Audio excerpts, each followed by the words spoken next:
Ladies and gentlemen, welcome back. My name is Alex Sickers here with AV News, and we are going to continue to interview some of the most interesting global reporters that we have in here because while it's great to interview the companies, we get to interview people who have talked to many companies and been eye to eye with some of the most innovative creators and engineers out there here at Fix 2024 in Daegu. Let's go ahead and talk about that right now with Juan, who's here from Clipset. Thank you for joining us.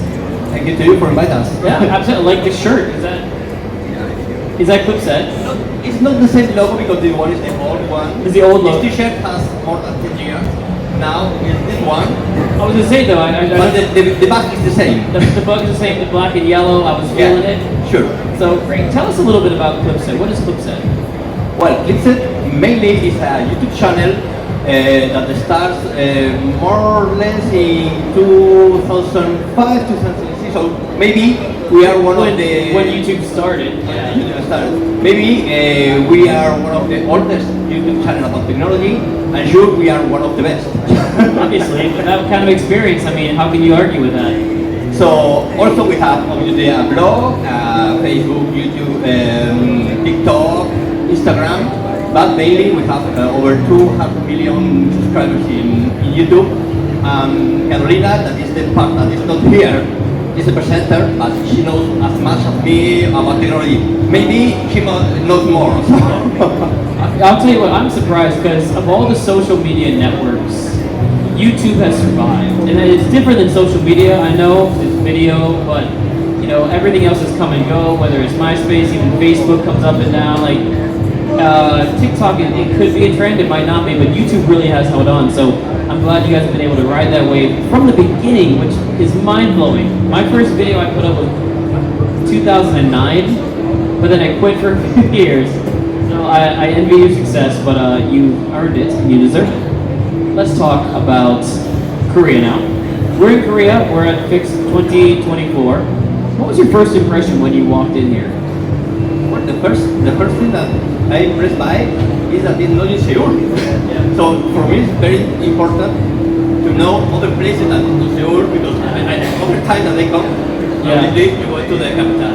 So this place looks interesting because if I don't wrong, it was an industrial city with a lot of legacy about its potential, and now it has this Expo that will push for a new kind of knowledge in this area.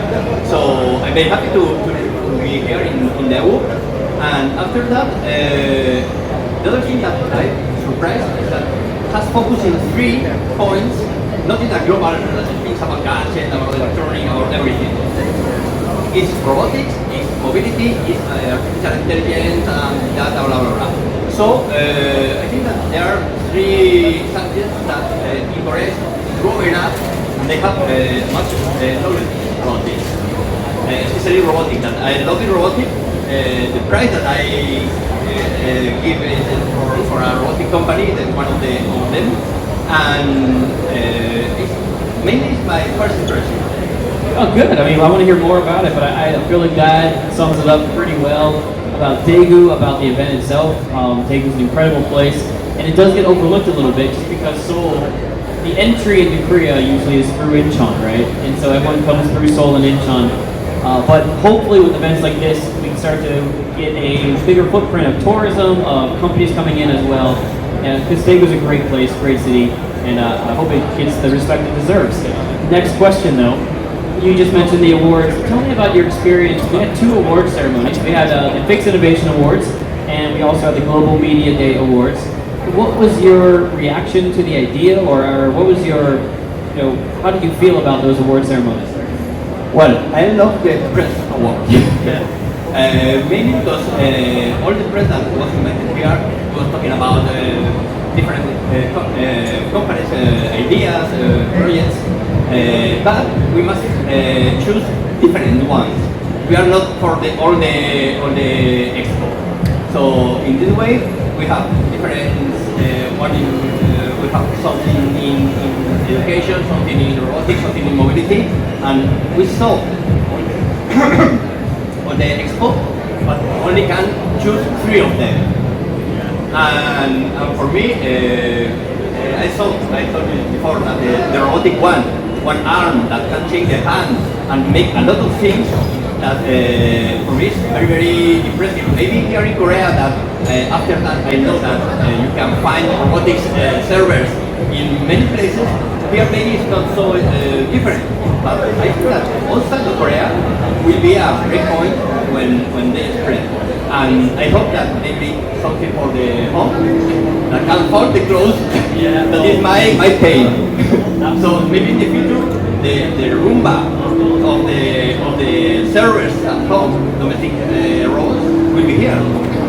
You know what? That I haven't thought about that one because that was something we dreamed about 20 years ago, and we kind of lost the narrative. We started like, oh, we forgot about those kind of roads. And we're like, oh, you know, cars and things like that. And now it's like that would be actually great. Now if we could just have someone to fold my clothes. You said exactly what I was like. I can't do that. I was packing my bag today. I'm like, I don't know how to fold my clothes. I don't know what's happening. Why don't we go into that field in a bit as we continue to talk about something you mentioned, though, before we started the taping. You were talking about something that I was equally impressed with. There is a large contingent of students that are here, and not just walking through, but participating.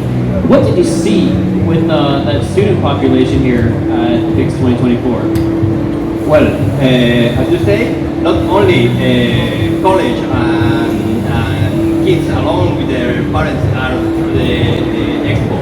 There are a special place, one area where institutes, high schools that participate in a contest about make apps or ways.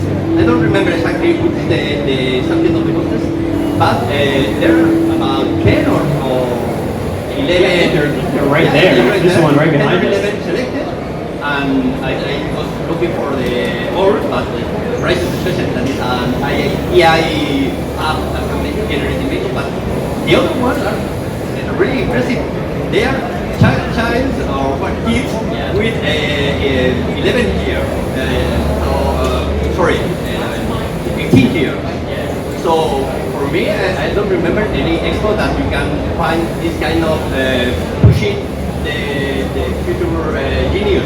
Always it's a commercial transfer, you can get a lot of gadgets, girls, and something like that, but never see this kind of support for the high schools, the kids, and hobby. And one thing that is important for me is that there are also men and women. So one of the staff in one of the high schools are only girls. That for me is logical, but it not happens in everywhere.